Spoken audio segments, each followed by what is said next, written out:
Get the upper hand on your competition with SCUF controllers. Use code OGXRAYZ to get 5% off your entire order. Yo guys, so with Black Ops 4 set to release here very soon on October 12th, and now with the confirmation that Call of Duty Black Ops 4 will in fact have a remaster of Mob of the Dead known as Blood of the Dead, I felt that it was appropriate to once again bring back my Behind the Horror series, which is a series where we look at the inspirations and some backstories behind zombies, and I figured this would be an awesome series to bring back here for Blood of the Dead. Only I've already done an episode on this, which is a very interesting video. Check that out in case you guys missed it. It'll be in my official Behind the Horror series playlist. But in this one, I actually decided it would be pretty interesting to do a bit of a spin-off, and I'm thinking about maybe doing this with multiple other maps as well, where we do a top 5 for the inspiration behind that or other stories behind that setting. So for instance, today we're going to be taking a look at the 5 craziest prison escapes because we are looking at Alcatraz for Blood of the Dead. So if you guys do go on to enjoy the video, and if you want to see more videos like these in the future, let me know by dropping a like on the video. It's super appreciated and incredibly helpful. And if you are new to the channel, if you want to see even more episodes of Behind the Horror in the future, then make sure you guys are subscribed with notifications on so you don't miss a single video. We have a ton of new maps coming out for this game for Black Ops 4, and I'm really excited to jump into it and cover as much as I can for these different maps that are coming. So make sure you guys are subbed up. And also, I want to give a huge shout out to my sponsors. They actually got early access to this video. So if you guys want to get access to early content, plus you get other perks like exclusive videos, special polls, and a ton more, then make sure you guys check out my sponsorships / memberships, and you'll get access to all this stuff. So only do it if you're willing and able to. But anyways, let's go ahead and jump into it. Now, like I was saying, I felt that it was the appropriate time to make a few new episodes of Behind the Horror in the lead up to Black Ops 4. These declassified episodes will focus heavily on themes within Call of Duty Zombies. For those of you who are new or are watching this series for the first time, Behind the Horror is a series that looks at the backstory and inspirations for Call of Duty Zombies maps. Sometimes these inspirations are based on real-life events or myths and rumors, and in today's episode, we're going to be taking a further look at Mob of the Dead and using it as inspiration to talk about the craziest prison escapes in history. Now, as we know, Mob of the Dead was a zombies map that featured a background story about 4 prisoners attempting to escape Alcatraz. 3 of the prisoners eventually turn on the 4th and kill him. Now, this story, as mentioned in the episode of Behind the Horror for Mob of the Dead, was based on a real-life Alcatraz escape plan that to this day is unknown if the prisoners survived. Feel free to check out that episode in the official Behind the Horror playlist. Now, with that said, let's take a look at the craziest real-life prison escapes. So coming in at number 5, we've got Choi Gap-buk, who squeezed through a food slot. Now picture every movie cell door that you've ever seen. You know how they always have that one little food slide at the bottom, the tiny rectangle that guards slide the food trays through? Now, if you need help, it's about 6 inches tall, that is the length of a dollar bill, and about 17 inches wide. Now imagine crawling through that slot, because a guy actually did this. His name was Choi Gap-buk, and at the ripe old age of 50, he was arrested by South Korean police on suspicion of burglary. Somewhere along the way, he picked up doing yoga. It is not known if he practiced yoga specifically with this in mind, or if it just happened to come in handy. But either way, he decided it was time to put it to good use and escape the prison. He asked his guards for special skin ointment, and they gave it to him. He then used the ointment to escape through the food slot in about 30 seconds. Why did he escape? Because he wanted to prove his innocence. He was caught 6 days later and put in a cell with a smaller food slot.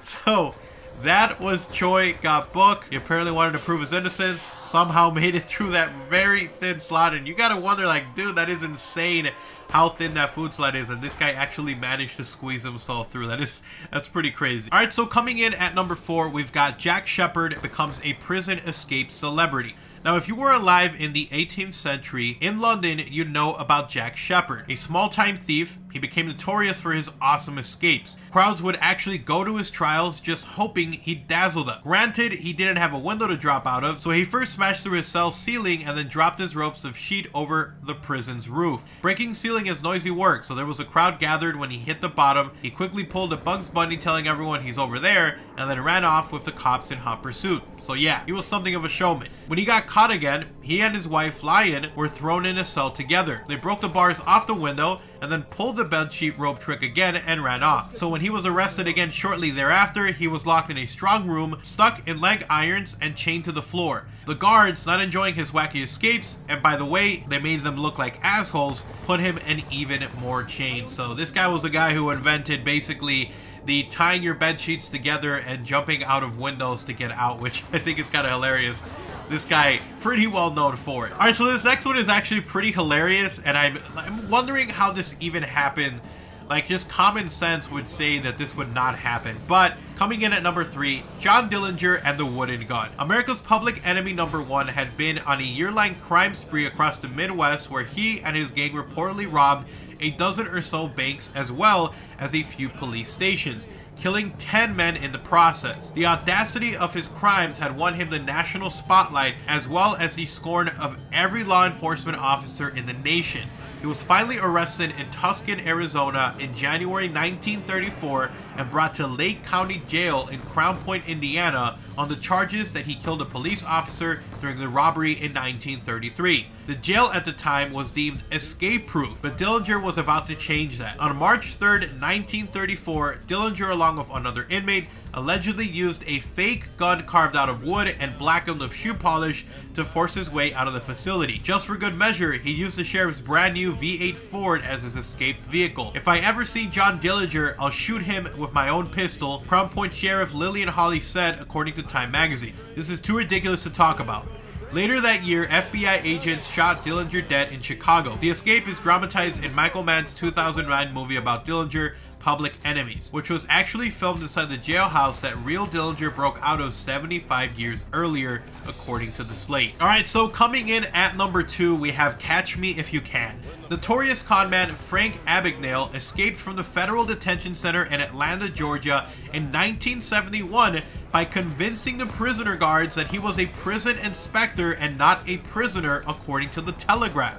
When a U.S. Marshal forgot his detention commitment papers upon arrival to the facility, Abagnale worked with an accomplice on the outside to convince the guards he was actually an undercover prison inspector posing as an inmate who was there to spy on the guards.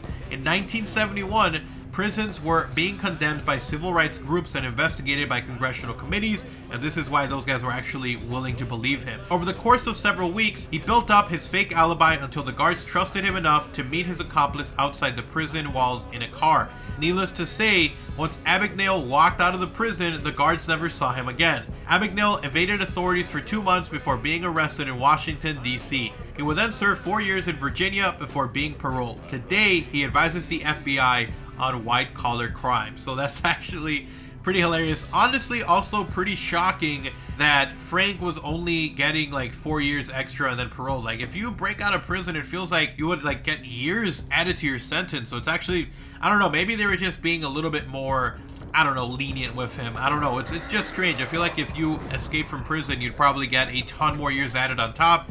And he only did 4 more years and then got paroled. So, hey man, he got off pretty easy. Alright, so coming in at number 1, and this is actually kind of hilarious because this is actually pretty recent, but it's El Chapo's escapes. Now, for you guys that don't know who El Chapo is, he is a very notorious drug kingpin.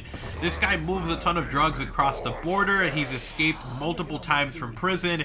And it's actually kind of funny because he has already escaped once before, and probably the craziest one was his second escape in 2015. This was only 3 years ago. So on July 11th, 2015, Guzman actually escaped from the Federal Social Readaptation Center number 1, a maximum security prison, and after receiving medication, Guzman was last seen by security cameras at 20:52 hours near the shower area in his cell.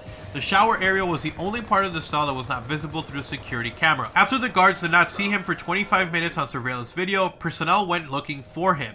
When he reached his cell, Guzman was gone. It was discovered that he escaped through a tunnel leading from the shower area to a house construction site 0.93 miles away, or 1.5 kilometers, in a Santa Juanita neighborhood. The tunnel lay 10 meters deep, or 33 feet, deep underground, and Guzman used a ladder to climb to the bottom. The tunnel was 5 feet 7 inches tall and 75 centimeters in width, for about 30 inches. It was equipped with artificial lights, air ducts, and high-quality construction material.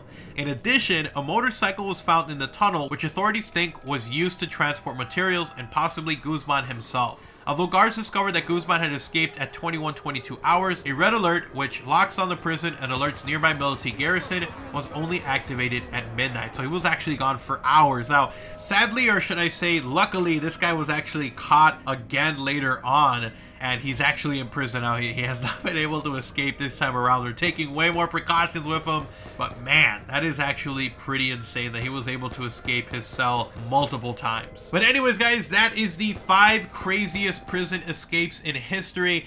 I did not want to include the one that was actually Mob of the Dead was actually based off, because I went in depth on that one, and if you guys want to check that out, I'll have that episode and the entire Behind the Horror playlist in the description below. There's a ton of really cool ones in there, a ton of really awesome episodes, along with my Declassified series where I go back and look at these maps and look at different stories and even more information. So check out those playlists. I'll have them down below. I'm super proud of the series. So again, I want to thank you guys so much for watching the video. Do me a huge favor, guys, and drop a like on the video. It helps out the channel a ton, and it's super appreciated. And if you're new to the channel, if you want to see more content like this, I'm going to have a ton more in-depth videos like this for zombies coming as we get closer to Black Ops 4. And then once BO4 is out, y'all know I'm going to be going really hard on this. So make sure you guys are subbed up with notifications on so we don't miss those videos. And if you guys want to see these videos early, I'm going to try to get these at least a week early for my sponsors. So check out my sponsorships / memberships. It's pretty awesome. You get access to early content, exclusive videos, and special badges that you can use in the comment sections of my videos and also in all my live streams. So check that out only if you are willing and able to. A huge shout out to everyone who does end up supporting the channel and joining the sponsor squad. Also, if you guys do want to talk about this or anything, Twitter is the best place to do so. Go ahead and give me a follow over there. I'll have a link down in the description below to that. And I'll also have links to my Gaming a Second channel as well if you want more content from me. But you guys have an awesome day. Take care. I'll see you guys next time. I'm out. Peace.